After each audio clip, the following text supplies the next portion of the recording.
कहानी का नाम बंदर और चूहा की समझदारी। एक जंगल में चंचल बंदर और चालाक चूहा रहते थे।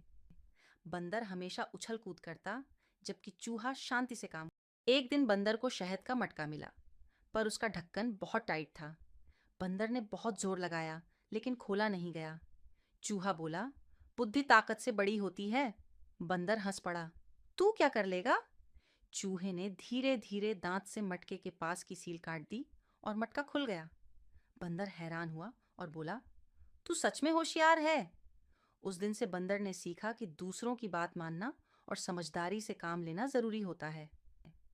सीख: समझदारी और सहयोग से